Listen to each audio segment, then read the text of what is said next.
दोस्तों बहुत बहुत स्वागत है आप सभी का औसम ज्ञान हिंदी न्यूज चैनल में एक बार फिर से।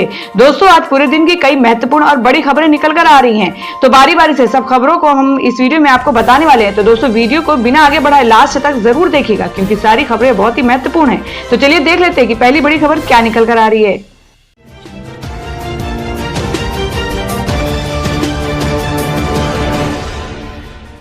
तो दोस्तों आज की जो पहली बड़ी खबर निकल कर आ रही है, आपको बता दें कि दक्षिण चीन सागर में ड्रैगन ने बरसाए बम, अमेरिका को ललकार।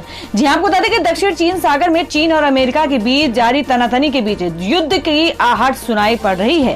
पहले अमेरिका के 2 बड़े जंगी जहाजों ने उस इलाके में बड़ा युद्धाभ्यास करके चीन को चुनौती देने की कोशिश की थी, और अब चीन युद्धाभ्यास के नाम पर उसके एयरक्राफ्ट कैरियर्स को टारगेट करने की प्रैक्टिस कर रहा है। हालात को इस हिसाब से समझना जरूरी है कि अमेरिका के 2 एयरक्राफ्ट कैरियर वहां पर अभी गश्त कर रही है। अब उसी इलाके में चीन की नौसेना और एयरफोर्स भी युद्धाभ्यास करने लगे हैं। पहले यह भी खबर आ चुकी है कि अमेरिकी फाइटर जेट चीन के शंघाई जैसे महत्वपूर्ण शहर को छूकर निकल चुके हैं। ऐसे में चाइनीज एयरफोर्स की ओर से बम वर्षक विमानों से टारगेट तय करके परीक्षण करना बहुत बहुत बड़े खतरे का संकेत लग रहा है।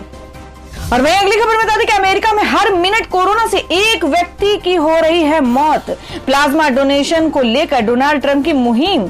जी आपको बता दें कि कोरोना वायरस से अमेरिका दुनिया में सबसे ज्यादा प्रभावित देश है। अमेरिका में कोरोना ने 1.5 लाख से अधिक लोगों की अब तक जान ले ली है। जो आंकड़े सामने आए हैं उसके अनुसार बुधवार को अमेरिका में हर मिनट एक व्यक्ति की कोरोना से जान जा रही है, जिसके साथ ही अमेरिका में कोरोना से जान जाने वालों की संख्या 1.5 लाख को पार कर गई है, जो कि दुनिया में किसी भी देश में सबसे अधिक है। बुधवार को अमेरिका में कोरोना से 14 से 61 लोगों की जान गई है। पिछले 2 महीने से अमेरिका में कोरोना से जान जाने वालों की संख्या में तेजी से इजाफा हो रहा है। इस बीच लोगों को कोरोना से बचाने के लिए अमेरिका के राष्ट्रपति डोनाल्ड ट्रंप लोगों से सुरक्षित प्लाज्मा डोनेशन की अपील कर रहे हैं, ताकि कोरोना को मात दी जा सके। इस बाबत व्हाइट हाउस की ओर से बयान जारी करके कहा गया है कि राष्ट्रपति ट्रंप के नेतृत्व में स्वास्थ्य विभाग लगातार कोरोना के प्रभावी शोध में लगा है और प्लाज्मा डोनेशन को बढ़ाने का काम कर रहा है। फूड एंड ड्रग एडमिनिस्ट्रेशन ने कोरोना वायरस के इलाज के लिए corona virus treatment acceleration programme की शुरुआत की है। साथ ही प्लाज्मा के इस्तेमाल को लेकर भी शोध किया जा रहा है। और अब बता दें कि अयोध्या में भूमि पूजन का पूरी दिल्ली में होगा लाइव प्रसारण, लगाए जाएंगे बड़े बड़े एलईडी स्क्रीन। जी हां, हम बात करें कि अयोध्या में भगवान राम के मंदिर का निर्माण 5 अगस्त से शुरू होने जा रहा है। खुद प्रधानमंत्री मंदिर के भूमि पूजन में हिस्सा लेंगे। इसके लिए तैयारियां जोर शोर पर चल रही हैं। पूरे अयोध्या में अलग अलग जगहों पर स्क्रीन लगाए जाएंगे, जिससे कि लोग भूमि पूजन के कार्यक्रम को देख सकेंगे। इस बीच दिल्ली भाजपा ने फैसला लिया है कि वह पूरे दिल्ली में बड़ी बड़ी एलईडी स्क्रीन लगाएगी, जिसमें कि भूमि पूजन कार्यक्रम को दिल्लीवासी भी देख सकें। पार्टी के प्रदेश अध्यक्ष आदेश कुमार गुप्ता ने कहा कि प्रधानमंत्री नरेंद्र मोदी भूमि पूजन के कार्यक्रम में मौजूद रहेंगे और ये एक ऐतिहासिक दिन होगा। भाजपा नेता ने कहा कि इस मौके को आने वाली पीढ़ियां याद रखेंगी, लिहाजा ये हमारा कर्तव्य है कि इस ऐतिहासिक दिन को भव्य बनाया जाए। और वहीं अगली खबर निकल कर आ रही है, आर्थिक तंगी से जूझ रहे टीवी एक्टर अनुपम श्याम, सीएम योगी ने दिए हर संभव मदद के निर्देश। जी हम बात कर रहे हैं कि टीवी सीरियल प्रतिज्ञा ठाकुर सज्जन सिंह के किरदार से मशहूर हुए अनुपम श्याम ओझा किडनी में संक्रमण की समस्या से जूझ रहे हैं। अनुपम का इलाज मुंबई के लाइफलाइन मेडिकेयर हॉस्पिटल में चल रहा है। बीमारी की वजह से अनुपम को आर्थिक तंगी का भी सामना करना पड़ रहा है, जिसे लेकर उनके छोटे भाई अनुराग श्याम ओझा ने सोशल मीडिया पर मदद की गुहार लगाई है। अनुपम की मदद के लिए उत्तर प्रदेश के मुख्यमंत्री योगी आदित्यनाथ आगे आए हैं। मुख्यमंत्री योगी ने अधिकारियों को अनुपम ओझा की हर संभव मदद करने का निर्देश दिया है। बता दें कि अभिनेता अनुपम ओझा यूपी के प्रतापगढ़ के रहने वाले हैं। अनुपम के भाई अनुराग ने मदद की गुहार लगाते हुए कहा था कि बड़े भाई अनुपम की तबीयत बीते 6 महीने से खराब चल रही है। उनकी किडनी में इन्फेक्शन है, जिसके कारण उन्हें हिंदुजा हॉस्पिटल में एडमिट कराया गया है। वहां उनका करीब 1.5 महीने तक इलाज चला। उस समय उनकी तबीयत ठीक हो गई थी, लेकिन उन्हें समय समय पर डायलिसिस पर रहने की सलाह दी गई है। डायलिसिस की अधिक कीमतों के कारण उन्होंने आयुर्वेद इलाज कराने का निर्णय लिया, लेकिन ये काम नहीं आया। डायलिसिस पर न जाने के कारण उन्हें सांस लेने में भी परेशानी होने लगी। उनके चेस्ट में पानी भर गया, जिससे हम उन्हें डायलिसिस के लिए लेकर गए हैं। हालांकि अब उन्हें थोड़ा आराम भी मिल रहा है। तो दोस्तों, खबरों में आगे बढ़ने से पहले जान लेते हैं आज के माइंड क्विज के सवाल को। आज का सवाल है, आपको बताना है कि भारत के प्रथम राष्ट्रपति का क्या नाम था। इसका जवाब आपको वीडियो के नीचे कमेंट बॉक्स में देना है और सही जवाब देने वालों को रैंडमली सिलेक्ट किया जाएगा और वो जीत सकते हैं बम्पर पुरस्कार। बढ़ते अगली खबर की ओर। और अब अगली खबर बताते कि शेखर सुमन ने बताया क्यों सुशांत सिंह राजपूत के परिवार ने 44 दिन बाद दर्ज कराई एफआईआर। जी हां, आपको बताते कि बॉलीवुड के दिवंगत अभिनेता सुशांत सिंह राजपूत के निधन के बाद इंडस्ट्री से जुड़े कई लोग पटना स्थित उनके घर पहुंचे थे। इनमें शेखर सुमन का नाम भी शामिल है, जो शुरुआत से ही इस केस में सीबीआई जांच की मांग कर रहे हैं। सुशांत के परिवार ने बिहार में एफआईआर दर्ज करवाई है, जिसके बाद बिहार पुलिस जांच के लिए मुंबई पहुंची। अब बिहार पुलिस के जांच शुरू करने के बाद से लगातार नए खुलासे हो रहे हैं। शेखर सुमन का कहना है कि सुशांत का परिवार मुंबई पुलिस की जांच में आश्वस्त नहीं था, इसलिए उन्होंने बिहार में एफआईआर दर्ज करवाई है। इस एफआईआर में रिया चक्रवर्ती सहित कई अन्य लोगों के खिलाफ सुशांत को आत्महत्या करने के लिए मजबूर करने और धोखाधड़ी करने सहित कई गंभीर आरोप लगाए हैं। इसे लेकर शेखर सुमन ने कहा है कि उन्होंने ये कदम उठाने से पहले 44 दिन के लंबे समय तक इंतजार किया है। वह कहीं न कहीं इस जांच से आश्वस्त नहीं थे और इंतजार कर रहे थे कि जांच में क्या सामने आएगा। अगर ये आत्महत्या का ही मामला है तो मुंबई पुलिस को इसे सुलझाने में इतना समय क्यों लग रहा है। तो दोस्तों, आप लोगों को क्या लगता है कि जिस तरीके से लोग सुशांत सिंह राजपूत की मौत के बाद सीबीआई जांच कराने के लिए पीछे पड़े हैं, तो क्या वाकई में सरकार को सीबीआई जांच करानी चाहिए? आप अपना सुझाव कमेंट बॉक्स में जरूर दें। बढ़ते अगली खबर की ओर। और वहीं एक और खबर बता दें कि बॉलीवुड की विस्कन्या है रिया चक्रवर्ती, जिसने सुशांत सिंह राजपूत की जान ले ली। जी आपको बता दें कि सुशांत सिंह राजपूत की मौत के मामले में रोज नए खुलासे हो रहे हैं। इस बीच बिहार सरकार के मंत्री महेश्वर हजारी का बड़ा बयान सामने आया है। आपको बता दें, महेश्वर हजारी ने रिया चक्रवर्ती को सुपारी किलर करार देते हुए बॉलीवुड की विस्कन्या तक कह दिया है। महेश्वर हजारी ने कहा है कि वह अपनी महत्वाकांक्षा के लिए आगे ना जाने और कितने ही लोगों की जान ले लेगी। ऐसी सुपारी किलर पर जल्द से जल्द कार्रवाई होनी चाहिए। महेश्वर हजारी ने बॉलीवुड के कुछ सेलिब्रिटीज पर भी निशाना साधते हुए आरोप लगाया कि रिया चक्रवर्ती को बचाने में बॉलीवुड का एक गैंग लगा हुआ है। इन्हीं लोगों के लिए रिया सुपारी किलर का काम करती हैं। उन्होंने कहा कि ऐसे कलाकार जो इस गैंग की बात नहीं मानते, उन्हें फंसाकर इसी तरह के कदम उठाने के लिए मजबूर किया जाता है। हजारी ने कहा कि पूरे मामले का खुलासा मुंबई पुलिस नहीं कर सकती है, ऐसे में इसकी जांच सीबीआई से कराई जानी चाहिए।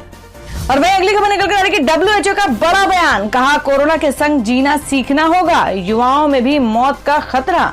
जी आपको बता दें कि पूरी दुनिया में कोरोना वायरस का तांडव जारी है और इस बीच विश्व स्वास्थ्य संगठन ने लोगों को चेतावनी देते हुए कहा है कि अब लोगों को कोरोना के साथ जीना सीख लेना चाहिए, क्योंकि इसकी वैक्सीन बनाने में अभी वक्त लगेगा। WHO के प्रमुख टेड्रोस अडहानम गिब्रियेसुस ने गुरुवार को कहा कि अब दुनिया को कोरोना वायरस के साथ जीना सीखना होगा।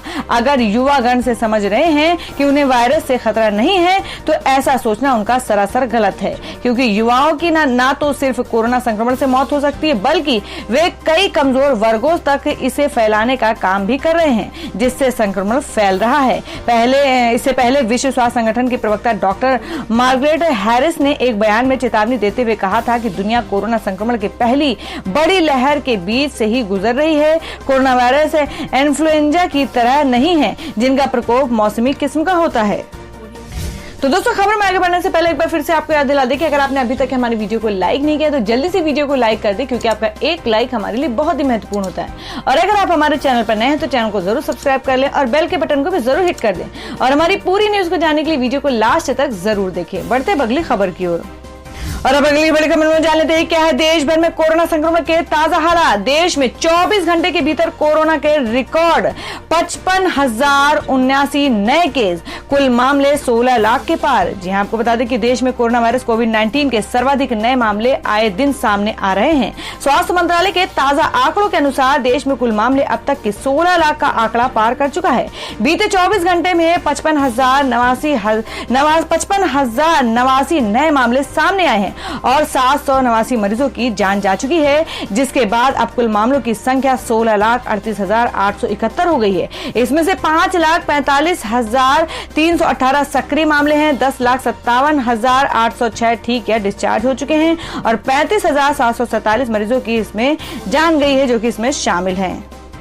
और वहीं अगली खबर निकल कर आ रही है कि चीन पर भारत के आर्थिक प्रतिबंध के बाद बोला ड्रैगन, ये WTO के नियमों का उल्लंघन। जी हां, आपको बता दें कि भारत और चीन के बीच पिछले कुछ समय से आपसी संबंध काफी खराब हुए हैं। भारत ने चीन के साथ कई व्यापारिक संबंध खत्म कर लिए हैं। दर्जनों चीनी ऐप को प्रतिबंधित कर दिया गया है। लद्दाख में सीमा विवाद के बाद भारत में चीन का जमकर विरोध हो रहा है। लोग चीनी उत्पादों का बहिष्कार कर रहे हैं और इन सब के बीच चीन के राजदूत सन वेडोंग ने कहा कि भारत और चीन के बीच व्यापारी संबंध को खत्म करना सही नहीं है। वैश्वीकरण के इस दौर में दोनों ही देशों की अर्थव्यवस्था एक दूसरे पर निर्भर है। इंस्टीट्यूट ऑफ चाइनीज स्टडीज के एक वेबिनार में बोलते हुए वेंडोंग ने कहा कि भारत और चीन दोनों ही देश वैश्विक इंडस्ट्री और सप्लाई चेन में एक दूसरे पर काफी निर्भर है। और अब बता दें कि सुशांत सिंह राजपूत मौत केस में रिया चक्रवर्ती पर कसता जा रहा शिकंजा। सुशांत के नौकर ने दिया ये बड़ा बयान। जी आपको बता दें कि सुशांत सिंह राजपूत मौत केस में रिया चक्रवर्ती पर बड़ा कसता जा रहा है शिकंजा। सुशांत के नौकर ने एक बड़ा बयान दिया है। बॉलीवुड एक्टर सुशांत सिंह राजपूत मौत के मामले में रिया चक्रवर्ती के खिलाफ FIR दर्ज होने के बाद से हर दिन नए रहस्य से पर्दा उठ रहा है। अभी तक मुंबई पुलिस ने लगभग 40 लोगों से पूछताछ की है, लेकिन कोई बड़ा खुलासा नहीं हुआ। लेकिन जब से बिहार पुलिस की इस केस में एंट्री हुई और उसने पूछताछ शुरू की, तो हर दिन इस केस में नया मोड़ आता दिख रहा है। कुल मिलाकर सुशांत की कथित गर्लफ्रेंड रिया चक्रवर्ती पर कानून का शिकंजा और कसता नजर आ रहा है। अब सुशांत के कुक ने मीडिया में कुछ बड़े खुलासे किए हैं, जिसके बाद इस केस में नया मोड़ आ सकता है। जानिए सुशांत कुक ने क्या बयान दिया है। आपको बता दें, एक निजी चैनल में जो कि इंटरव्यू में सुशांत सिंह राजपूत के कुक अशोक कुमार खासू ने सुशांत की जिंदगी से जुड़े कुछ नए खुलासे किए हैं, जिसमें एक्टर सुशांत के कुक अशोक खासू ने साफ कहा कि उसके सामने सुशांत ने कभी कोई डिप्रेशन की दवाई नहीं ली। उसने कहा कि जब तक मैं सुशांत सर के साथ था, उन्होंने डिप्रेशन की कोई दवाई नहीं ली। जो लोग ये डिप्रेशन वाली बात कर रहे हैं, उन्हीं से पूछना चाहिए कि ये डिप्रेशन कहां से आया। सुशांत के बॉलीवुड करियर को लेकर ये कहा जा रहा है कि उनके पास काम नहीं था और उनसे काम छीन लिया गया, लेकिन सुशांत के कुक अशोक के मुताबिक तो सुशांत हमेशा बिजी रहते थे। कुक के अनुसार सुशांत के पास काम की कोई कमी नहीं थी। कुक ने बताया कि सुशांत सर का कभी कोई झगड़ा नहीं हुआ। ऐसा भी नहीं हुआ कि उनके पास कोई काम नहीं था। वो लगातार फिल्में कर रहे थे और उसी में बिजी थे। उन्होंने कहा था कि वे दिल बेचारा के बाद ब्रेक पर थे क्योंकि लगातार काम कर रहे थे। और अब बता दें कि भारत में जल्द शुरू हो सकता है ऑक्सफोर्ड की वैक्सीन का क्लिनिकल ट्रायल। CDSCO ने दिखाई हरी झंडी। जी हां, आपको बता दें कि भारत में कोरोना वायरस के मामले 17 लाख के करीब पहुंच गए हैं। देश में अब रोजाना 50,000 के करीब मामले भी सामने आने लगे हैं और जब तक की वैक्सीन नहीं आती तब तक ऐसे ही हालात रहेंगे। हाल ही में ऑक्सफोर्ड यूनिवर्सिटी ने कोविड-19 की वैक्सीन तैयार करने का दावा किया था, जिसके क्लिनिकल ट्रायल को जल्द ही भारत में भी मंजूरी मिल सकती है। और बता दें कि संजय सिंह ने कहा कि यूपी में बेकाबू होता जा रहा कोरोना व अपराध, भाजपा के लिए टीम बी की भूमिका में है बसपा। जी हां, आपको बता दें कि आम आदमी पार्टी के यूपी प्रभारी व राज्यसभा सांसद संजय सिंह ने कहा है कि प्रदेश में कोरोना व अपराध बेकाबू होता जा रहा है और योगी सरकार द्वारा गठित टीम 11 या तो सीएम को गलत आंकड़ा दे रही है या तो मुख्यमंत्री योगी इसे नजरअंदाज कर रहे हैं। संजय सिंह ने अपने गृह जनपद सुल्तानपुर जाने से पहले गोमती नगर विजय खंड स्थित पार्टी कार्यालय में ये बात कही। यूपी प्रभारी संजय सिंह ने कहा कि यूपी के हर गांव शहर में आपके कार्यकर्ता ऑक्सीमीटर पहुंचाएंगे और कोरोना मरीजों की हर संभव मदद करेंगे। सभी विधानसभा और जिला कार्यालयों पर ऑक्सीमीटर उपलब्ध रहेगी। पार्टी ने कुछ दिन पूर्व कोरोना मरीजों की सहायता के लिए हेल्पलाइन नंबर जारी किया है। और अब अगली खबर निकल कर आ रही है कि कमलनाथ ने किया राम मंदिर निर्माण का स्वागत। ओवैसी बोले जालिम दिल की बात जुबां पर ही आ गई। आपको बता दें कि अयोध्या में राम मंदिर निर्माण से पहले राजनीति शुरू हो गई है। मंदिर को लेकर जहां कभी बीजेपी एक ओर थी तो समूचा विपक्ष एक तरफ, लेकिन अब परिस्थिति बदल चुकी है। विपक्षी पार्टियां एक दूसरे पर ही निशाना साध रही हैं। इसमें AIMIM के प्रमुख असदुद्दीन ओवैसी सबसे पहले हैं। वे कांग्रेस पर हमलावर हैं। उन्होंने शुक्रवार को PM CM और कांग्रेस के वरिष्ठ नेता कमलनाथ पर निशाना साधा है। दरअसल कमलनाथ ने ट्वीट कर राम मंदिर निर्माण का स्वागत किया। कमलनाथ के ट्वीट का जवाब देते हुए ओवैसी ने कहा कि दिल की बात जुबां पर ही आ गई। हैदराबाद के सांसद ओवैसी ने कहा कि कमलनाथ आपको यही नहीं रुकना चाहिए। मेरा सुझाव है कि अयोध्या में मंदिर निर्माण के लिए कांग्रेस के हर दफ्तर से मिट्टी जानी चाहिए। और अब अगली खबर बता दें कि विदेश जाने और आने वाले यात्रियों को झटका, 31 अगस्त तक विदेशी उड़ानें रहेंगी सस्पेंड। डीजीसीए ने जारी किया नया आदेश। हम बात करें कि डीजीसीए ने शुक्रवार को अंतर्राष्ट्रीय उड़ानें रद्द रखने की घोषणा की है। डीजीसीए के अनुसार कोरोना वायरस के मद्देनजर 31 अगस्त तक सभी अंतर्राष्ट्रीय उड़ानें सस्पेंड ही रहेंगी। हालांकि यह आदेश उन उड़ानों पर लागू नहीं होगा जो डीजीसीए से इजाजत लेकर उड़ान भर रहे हैं। आदेश में यह भी कहा गया है कि इस पूरे समय के दौरान विदेशी एयरलाइंस को 2500 से भी अधिक उड़ाने की इजाजत मिली हुई है, जिसके तहत विदेशों में फंसे भारतीय वापस भारत लाए जाएंगे और भारत में फंसे विदेशियों को विदेश ले जाया जाएगा। तो दोस्तों मैं अगली खबर में जान लेते हैं क्या है देश भर में सोने और चांदी का भाव। सोने ने तोड़े अब तक के सारे रिकॉर्ड, कीमत 54,000 के करीब पहुंचा। चांदी के भाव 2215 रुपए बढ़े। जी हम बात करें कि सोने की कीमत में एक बार फिर से बड़ी बढ़ोतरी हुई है। सोने की कीमत में आज बड़ी बढ़ोतरी देखने को मिली। सोना आज तक के उच्चतम स्तर पर पहुंच गया है। सराफा बाजार में सोने की कीमत 54,000 के आंकड़े के करीब पहुंच गई है और वहीं चांदी की कीमत में भी एक दिन में 2215 रुपए की बढ़ोतरी देखने को मिली है। पिछले कई दिनों से सोने चांदी की कीमत में बढ़ोतरी का दौर जारी है। और वहीं अगली खबर में जान लेते हैं देश भर में मौसम के ताजा हालात। कोरोना और त्योहारों के बीच भारी बारिश बढ़ाएगी मुसीबत। आईएमडी का इन इलाकों में हाई अलर्ट। जी हम बात करें कि देश में त्योहारों का माहौल शुरू हो गया है। पहले ईद उल अजहा, उसके बाद रक्षाबंधन, लेकिन इस सब में पहले से बाधक नोवेल कोरोना वायरस के बाद भारी बारिश की अब मुसीबत पैदा करेगी। दरअसल मौसम विभाग द्वारा जारी पूर्वानुमान में भारी बारिश का अलर्ट जारी कर दिया गया है। ऐसे में मौसम खराब होने के कारण लोगों की अच्छी खासी परेशानी का सामना करना पड़ेगा।